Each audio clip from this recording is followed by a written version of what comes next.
Pakistan, if the guests or visitors are men, men will serve them food as well. This is strictly for the boys only. Women are not allowed to join or sit with them. Why? Watch the video till the end. Welcome back to my channel. Hello everyone! At ngayon ay pag-uusapan naman natin ang isa pang tanong ng ating marami sa atin ang nagtatanong ng ganito, lalo na yung mga nakaka-experience nito.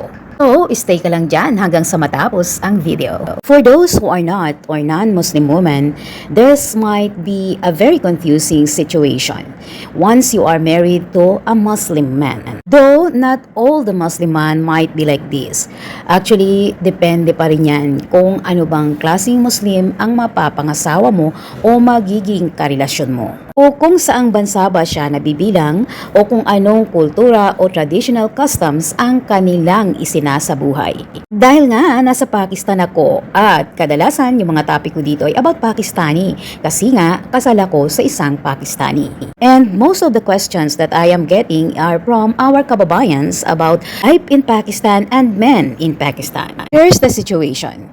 Once a friend of mine asked me, why is it that my husband never ever introduces me to his friends or even to his cousins or some relatives? These friends and relatives are coming in our house or having a party outside. He just asked me to prepare some food for them and stay out of them or stay in the room.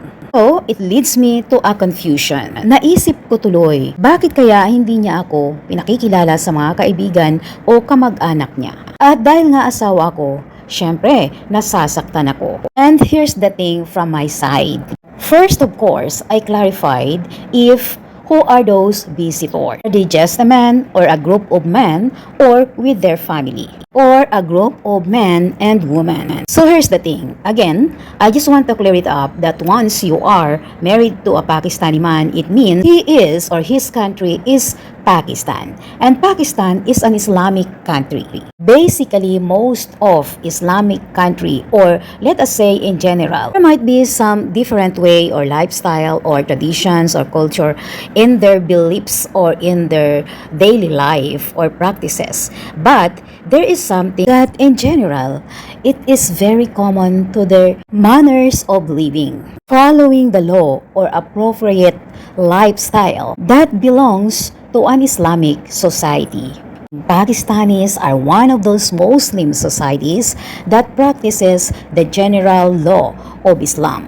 At isa na nga dyan ang talaga namang ginagawa nila at kapansin-pansin sa pamumuhay ng mga Muslim. At yan ay ang segregation or inihihiwalay o dapat ay hiwalay ang mga babae sa mga lalaki. Dito ay nangyayari sa araw-araw nilang pamumuhay. Lalo na kung ang isang Muslim na pamilya ay napaka-konserbatibo at napakalalim ng paniniwala sa pananampalatayang Muslim.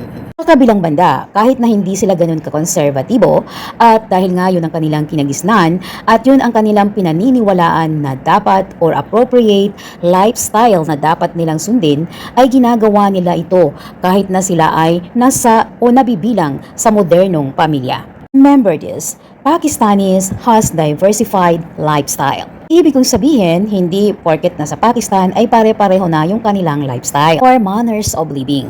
Depende pa rin talaga yan sa klase ng pamilya kung saan sila nabibilang. Saang lugar, caste, at klase ng society, lugar kung saan siya nabibilang. Katulad nga ng sinasabi ko, kahit na mayroon silang diversified traditional customs o klase ng pamumuhay, marami pa ring mga bagay o gawain na isinasabuhay nila in general. Isa na nga dito ang ating topic for today. At yan ay kung bakit hindi nila ipinakikilala o hinahayaang mag-join ang kanilang mga asawa, kamag-anak na babae o kapatid na babae sa grupo ng kanyang mga kaibigang lalaki, mga kamag-anak na lalaki o anumang klase ng grupo na kinabibilangan o para lamang sa mga lalaki. Basic reason po dyan ay dahil sila ay Muslim. Namumuhay sila in an Islamic way. Dahil nga ang basic rules ng Muslim ay kailangang nakaseparate ang babae sa lalaki.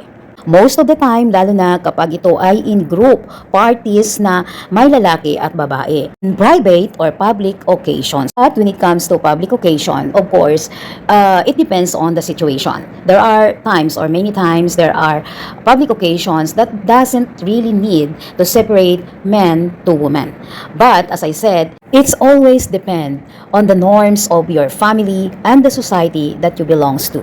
So in this issue of not introducing you to the friend of your husband or relatives or man relatives, even the closest relatives, doesn't mean that he does not want to introduce you to his friends, relatives, or any other group, acquaintance, or co-workers, especially if they are all boys. So it is very simple. As I mentioned before, Pakistan is an Islamic country. Although they are living in diversified culture and practices, there is something that they have or they really need to do in accordance to the law of Islam, the so-called norms or standard lifestyle of the society. Lalong-lalo na yung mga pamilyang Pakistani na nabibilang sa napaka-conservative, rigid Muslims or very sensitive when it comes to the Islamic religion or law.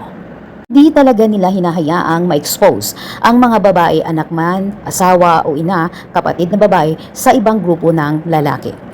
So, ang nangyayari dahil alam na naman nila o ng mga babaeng Pakistani na ganun dapat talaga, automatic yan kapag may mga bisita o may mga lalaki sa paligid na stranger o hindi nila kapatid, ama, ay kailangang hindi sila magpakita ng mukha. Humarap sa mga bisita o ipakilala ang sarili nila. Typically or basically, kapag may bisita ang lalaki sa bahay, bisita man yan ng iyong kapatid na lalaki, ama at asawa, automatic, ang membro o mga babaeng membro ng pamilya ay hindi kailangang makihalubilo sa kanila. Hindi rin nila pwedeng i-entertain ang mga bisitang ito. Pero yun nga, huwag nating alisin sa ating isipan na depende pa rin talaga kung anong klase ng pamumuhay ang isinasabuhay ng pamilyang iyong kinabibilangan. Pero sa pangkalahatan, ganito talaga yung nangyayari. So walang dahilan, yun lang po talaga ang dahilan kung bakit hindi tayo pinakikilala at hindi tayo pwedeng makahalubilo sa mga bisitang lalaki.